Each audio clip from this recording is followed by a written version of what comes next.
Okay, guys.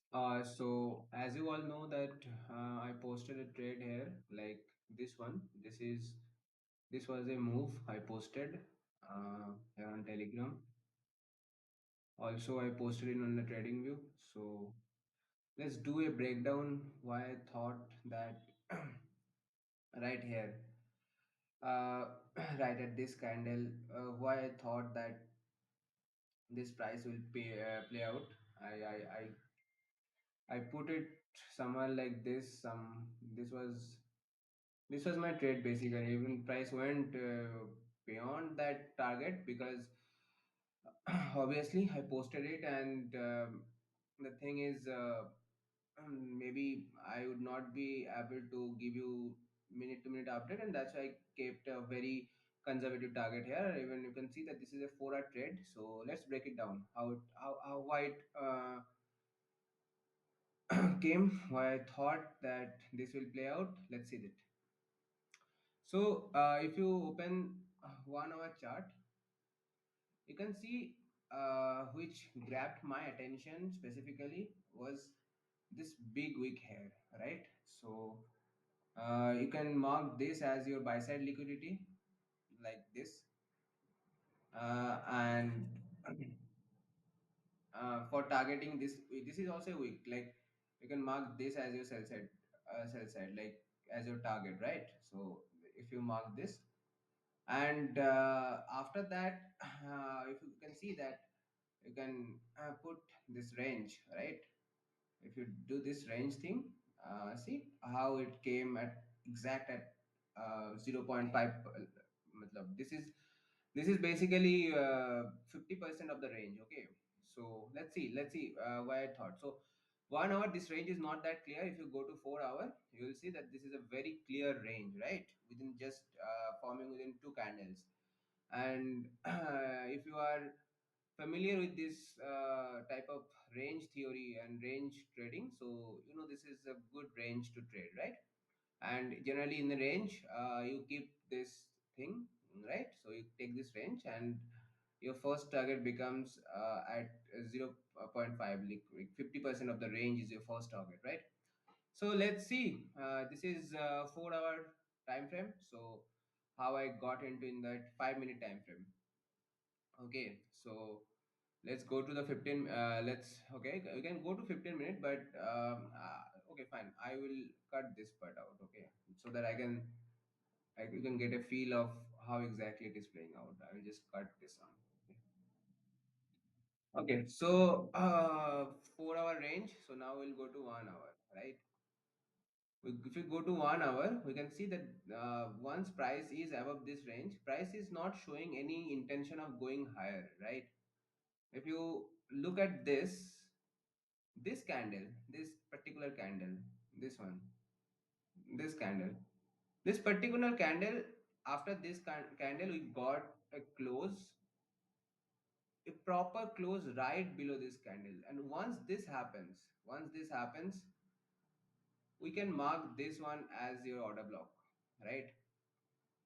You mark this order block, and then if you want to check, you can check 2 hour. Okay, you can check this 2 hour.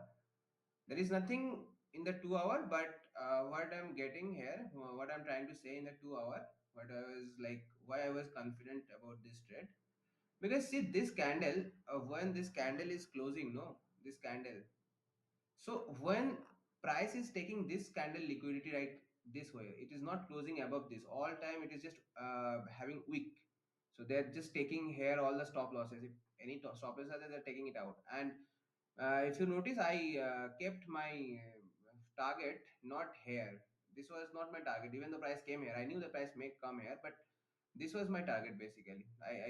If you see that this is the fair value, there is a gap, and I was targeting basically at this gap, because if price is balancing this, price is doing this sell side, sorry, price is doing this buy side. So for sell side, this will at least come to this. So I was just trying to take this small trade. So if I show you why I marked this one in a 1 hour. Now what I will do is I'll go to 15 minute time frame. Okay, so in 15 minute, you can see one thing. See, trading is all about taking multiple concept and mixing it. Okay, so I showed you here why in 2 hour I was also bearish, because price was not closing above this candle and it was just weak. It was just showing weak. So that means that it is interested to come down. And this gap was also there, but this gap was also there, right? This was also a gap. And you may ask that why this gap, why I was not considering this one, this above gap. Because see, if you see this range, right? If you see this range, the price even going up in this range, if you take body to body, no, this gap comes at extreme premium, extreme premium. So at least for some kind of like close to 50% level of this range, this this was still somewhere close to that. This was the imbalance. And now in 1 hour you can see that in 1 hour also there is imbalance, but in 1 hour, see, here is no imbalance, price properly balanced. So because of that I was really interested in this gap. Okay, so now if we go to 15 minute, and even see 1 hour, even in 1 hour price was not interested closing above this candle. It was just like making some wicks, and ultimately was coming down, and then this was it. So because of all these reasons I was bearish on us 500. Okay, so I marked this 1 hour order block, and then see what happened in 15 minutes. See here. So if I remove this one, okay, see, this is a buy side, this is a buy side liquidity. Okay, this is a buy side liquidity, and this was a swing low.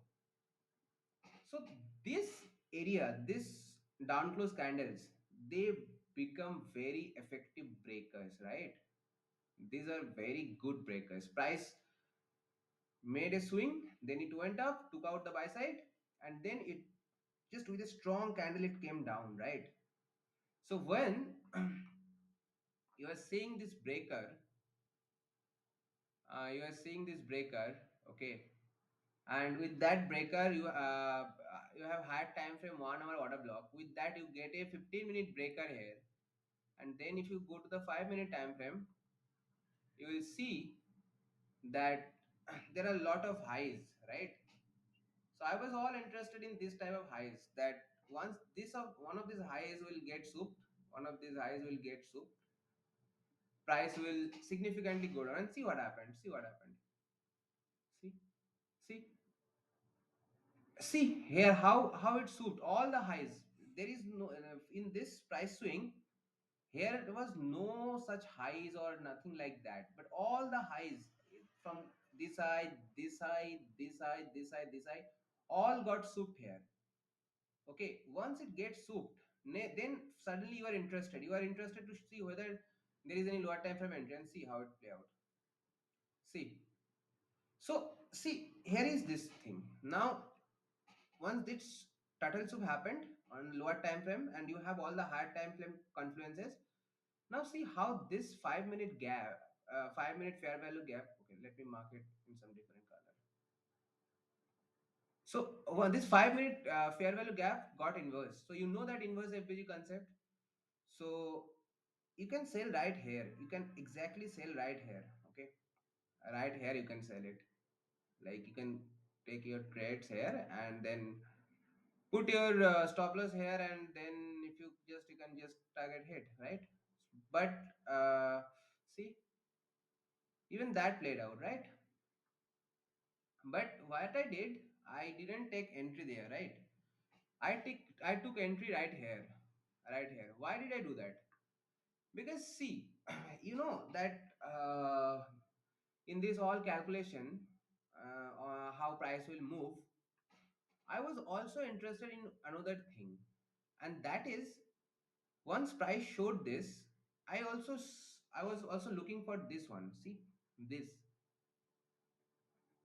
this low, this low. If it closed right here, then I would have thought ki, maybe price, because when this move happened, basically I was not on the chart. When this move happened, I was not on the chart. But why I was interested in here, because it was seeming very fascinating, because once this happens and here it souped, right, and price started to move up.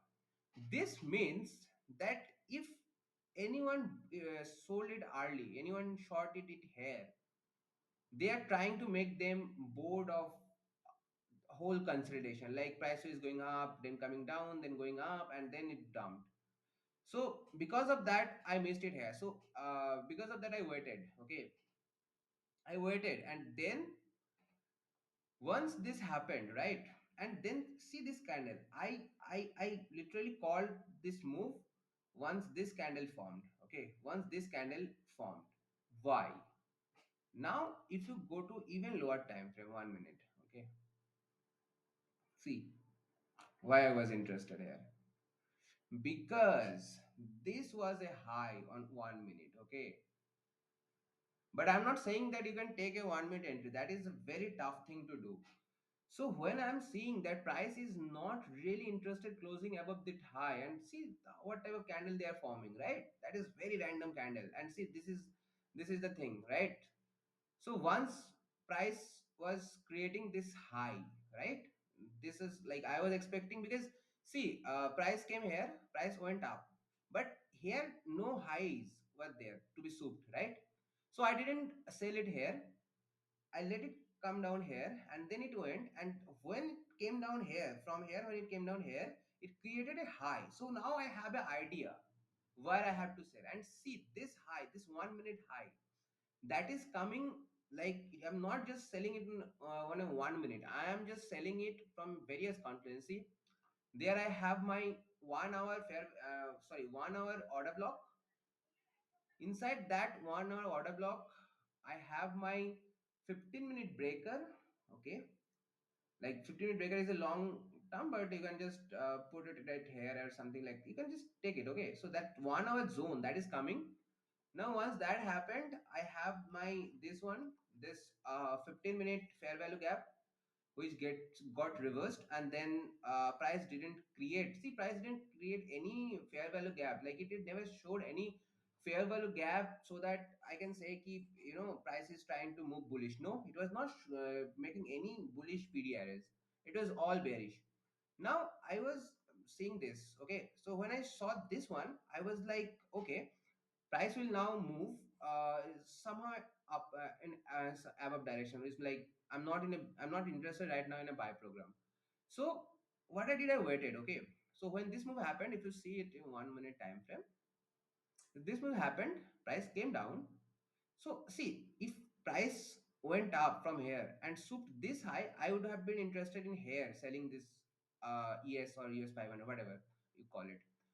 But just because price came up and then it didn't soup any highs. Okay, the moment price came here, I was suddenly interested. Okay, so when price came here, it was 8. Okay, I posted it 8 at 8.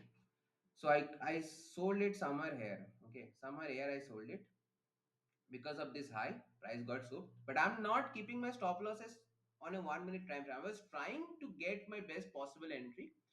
That's why I'm scanning through all time frames. So once you get that this is a high, you try to enter here, and I go to my OG 15-minute time frame.